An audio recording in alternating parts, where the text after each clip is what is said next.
that's recognize what they call this Coral Triangle Initiative on Coral Reef Fisheries and Food Security. That's the CTSFF stand for, which aims to enhance the conservation of marine biological resources.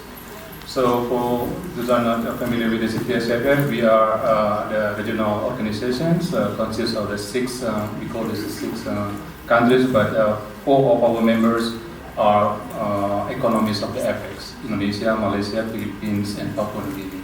And we have also Solomon Island and Timor-Leste as part of our member country. And 2 years after the Apec Sydney, our six leaders is gathered in Manado in North Sulawesi. They launched the CTI leader declarations on coral reef fisheries security, and also launched the regional plan of actions. At the time was President Sullivan Widodo as a tech lead for the CTI leader summit, and they have already signed that leader declarations. And this is a kind of the leader declaration, 3 pages, mentioned as how important of the area, and then we need to get together as a regional organization, how important to tackle the issues such as like climate change and also other contemporary issues. It was in May 2009 in Manado, North Sulawesi. And in terms of the register in the United Nations, we have already record and register our all the ratifications: Indonesia, Malaysia, Solomon Island, Timor-Leste, and also the Philippines and Malaysia. And we have already launched it as an international organization in November 2017 as a record by the General Secretariat of the UN. This is a kind of the area what we mentioned that in the Coral Triangle. I think is in the world we have the 3 hotspot biodiversity, and you can talk about the what we call this rainforest, that can be Amazon, and then the flora and fauna hotspot will be the Congo Basin. But in the marine, you can find that looks like triangles, the yellow one. So that's what we call the Coral Triangle region. It stretches from the eastern Indonesia up to the eastern Malaysia, goes to Philippines, down to Timor-Leste, Solomon Island, and Papua New Guinea. So the area is really important in terms of the area. Is cover more than 43 kilometers per square, and then also we can find that 60% of the coral species can be found in that area. And then we are the home of the 500 corals, and then also 3,000 fish species. And the region also recognized as the world's largest mangrove ecosystem, because 2 of our member countries, Indonesia and Malaysia, have quite extended mangrove area. We support the multi-billions tuna spawning and also industries. And this is in terms of economic value, we contribute for more than 2.3 billion in the world. And this is the kind of fact of our members.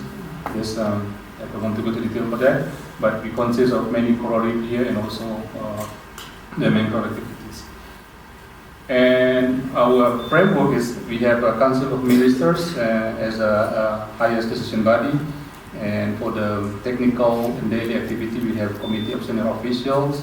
We have Regional Secretariat, where I came from, and then we have also technical working group to support us in terms of the activities. We have the 5 goals in our organizations: one of climate change, seascape, marine protected areas, ecosystem risk management, and then also the different species. We have also governance working groups, and then we have also cross-cutting networks such as local government network, Women Leaders Forum, and Regional Business Forum. And this is our home of the Secretariat. It is in Manado, so this is represent the coral. You can see that the buildings looks like the coral in the center of the globe. So it's like a 5-story buildings. More than welcome to any Apec activity will be conducted here. It belongs to the Indonesian government, but we can use and maximize the room for the Apec activities there. I think Indonesia's economies will support for this matter. And this is what our regional plan of actions. We directed by the goals of the regional plan of actions. First, priority seascape, and then ecosystem approach of risk management, marine protected areas, climate change adaptation, and different species. It will be finish in next year, 2020. That's why we are in the process to renew our regional plan of actions. And in terms of MPA, we have the system that we recognize what we call this the CTM-PAS, Marine Protected Area System. We have several leverage of the marine protected areas from level 1 to up to level 4 that can be like, we call this is regionally recognized. And then some activities for the women, because I was informed that more focus on the women also for the IU fishing. We have the Women Leaders Forum. The Women Leaders Forum was started in 2013. It was approved by our senior official meeting, and then we bring the 15 women leaders to attend the leadership with our support from the US as our partners. And after that we adopted the 2014 in Manado. And we have some highlight activity here. So from the community level, also the building capacity, and then we have also some tools and the practice. And then also we integrated gender principle into our activities. We have one of the important program that we are currently working on, intergenerational learning and mentoring program. This is like kind of like the mentoring from the senior to the junior. We appoint one for each country. It was funded by the USAID, and the program is spread to the six our member countries. And then we choose that 2 leaders, the upcoming leaders, to become the members for the activities. And this is the activities is coming from like from the observations, also from the how to reduce the marine debris and litters, and then this is the kind like the intergenerational activities. In terms of the fishing, we focus on how we can improve our marine biodiversity. But our focus is more what we call this catch documentation traceability. This increase like how we improve our traceability from the catch to the plat. So we would like to increase that, so all the fish that can be catched by the fishermen that will be documented properly, is also can be like transferred. And then the end of the market, that we know that the fishes can be catched in sustainable ways and by the fishermen, and it is clear where the fish came from. So that increase also the capture data and also deterring the IU fishing. We have several programs here that coming from like the fishermen itself, from the middleman up to the level of the market.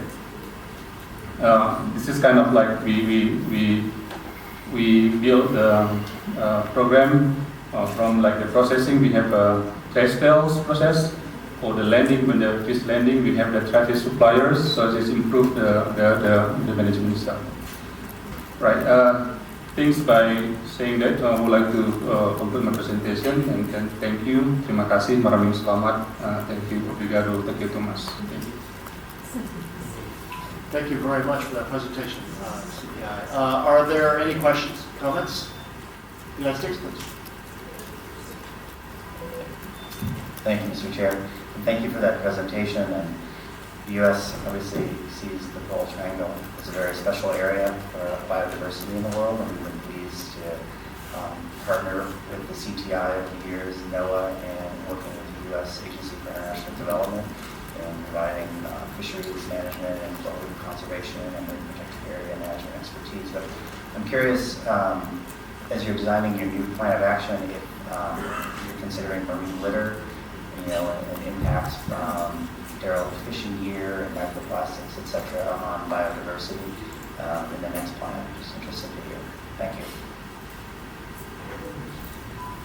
Thank you. Yes, we consider that. So in our new original plan of action, we consider the contemporary issues like you mentioned, such as like marine debris, and also focus on how to deterring that IU fishing as well. So it's more like the time frame will be 10. Right now we discuss about 10 or 5 years of original plan of actions, but the focus issues will be part of what we done already. We also focus on the contemporary issues. Thank you very much. Indonesia, please.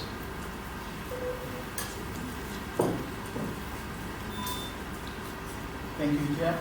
Indonesia would like to thank Dr. Indra for this comprehensive presentation of CTICFF. Indonesia strongly supports the CTICFF, aims to enhancing the conservation and sustainable of marine biological and coastal resources by addressing food security, climate change, and marine biodiversity. As you are informed, the headquarters of Regional Secretariat of CTICFF is in Manado, in North Sulawesi.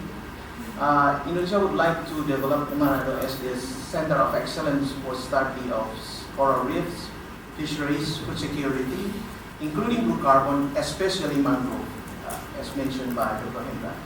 Indonesia invite all Apec economies to engage with CTICFF and Indonesia, especially the city of Manado, to conduct activities there. Thank you. Thank you very much, Indonesia. Are there other comments, questions around the room? Yes, please. For final remark, I would like to thank you to US Indonesia. We would like to also propose that since we will have leader summits next year, and then Malaysia will be host the Apec summits, and then because we born by the Apec, we would like to request that if we can propose a side meeting of our leader summit during the Apec leader in Malaysia. So it's really appreciated. It's like a 30-minute. There will be two important agenda there. First, renew our leaders' commitment in CTI, and second is launch our regional plan of actions. So it's really appreciated if the Apec Secretariat and Apec economies, especially for the host country, consider our request to become a host of the CTI Leader Summit. We call this second CTI Leader Summit. Thank you. Thank you, Cynthia. Any comments from our future hosts? Thank you. Thank you for the update. And I will put up this proposal by CTI to my higher officials, and we will consider the proposal and we'll communicate with you later. Thank you. Excellent, thank you. Are there other questions? Okay, why don't we move on? The next item, I'm going to do, it's 12:30, but let's do one more at least on this. We have CTI, Sustainable Materials Policy Program, United States.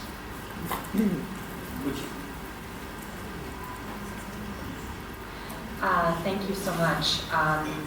My name is Jennifer Prescott, and I am with the Office of the United States Trade Representative, and I'm making this presentation on behalf of Maureen Hinman in our office, who couldn't travel here, but I'm pleased to join you today and to take any questions that you may have, or to put you in touch directly with Maureen, who's the expert on this project proposal. Let me see if I can figure out this little handy thing. Okay. Great. So essentially, this project is driven by the increasing concerns around marine debris and land-based waste management, and how that is linked and contributes to the marine debris issue. This is a project that we're putting forward as part of the CTI. And I believe we already have Chile and Peru who have agreed to co-sponsor this proposal, and we're very pleased to have them on board as co-sponsors. I would also add that this project we think is very consistent and certainly supportive of the APEC roadmap on marine debris that's being developed and being sort of spearheaded by Chile and Korea. We think that this could be quite supportive of the overall objectives there. Just to start, just a little bit of background, some data on waste collection in the Asia-Pacific region, which you may or may not be familiar with. The collection across Asia-Pacific averages just around 71%. and nearly 1/5 of the collected waste flows into open dumps, is openly burned, or subject to other unsanitary disposal methods. And of course, mismanaged waste has led to vast volumes of litter entering the ocean. And of course, you heard earlier from Dr. Janbeck, whose pioneering research really helped us to better understand those flows. Again, just some more data about marine litter and plastics in the ocean and the growing levels of concern. Most of this data actually comes from study by the World Bank. And you may be familiar with some of this, but anyway, it's pretty alarming, I would say, and so our project is meant to look at the deepening problem of waste generation, which is expected to lead from 2 billion metric tons annually to 3.4 billion metric tons annually by 2050. Which is accelerating the need for waste collection and management capacity to mitigate marine litter and other waste pollution problems. So to meet this growing challenge, economies have to rapidly scale up their waste collection and management infrastructure. But of course, there are some longstanding challenges to creating financially viable projects. And so addressing these challenges requires national policy efforts that provide legal and technical clarity and balance project risk and promote markets for sustainable materials. So we believe that the components of successful waste management and recycling programs are underpinned by a suite of enabling domestic policies, including those that identify sound environmental practice and technology, define waste and recyclable materials, and provide for safe and functional sustainable materials markets, and encourage infrastructure development through well-articulated investment rules, including those for public-private partnerships. One of the key project goals here is to develop the capacity of APEC economies to identify and frame their domestic policies so that they can promote waste management and recycling infrastructure and their markets for sustainable materials. Some of the key policy areas that this project would look at best practices across APEC economies are in these 4 key policy areas: supporting environmental regulation, enabling legal definitions of waste and recyclable materials, international materials quality and processing health and safety standards, and enabling policies for recycling infrastructure investments, including, again, public-private partnerships. Just a little bit more detail across these 4 different areas that we would be looking at, which I think, again, the objective here would be through the study and survey to develop some key guidelines and examples and best practices across APEC economies. So again, what this project envisions is a best practices study to include a regional survey of success stories and a roundtable in early 2020 to discuss the study results. And the development of policy resource guides, legal tools, and a library of case studies focusing on solutions from across the APEC region.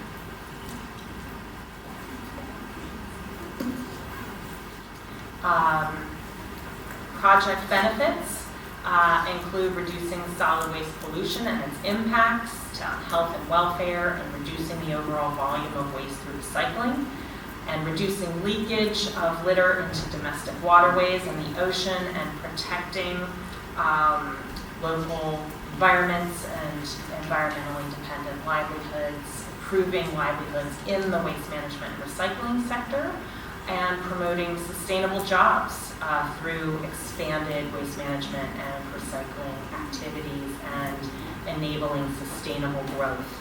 And again, I think we see this as fitting very well within the Marine Debris Roadmap that is being worked on in Apec as well. And I will stop there, but we certainly are happy to field any questions. We hope that you all will bring your expertise to this project and connect with your CTI colleagues.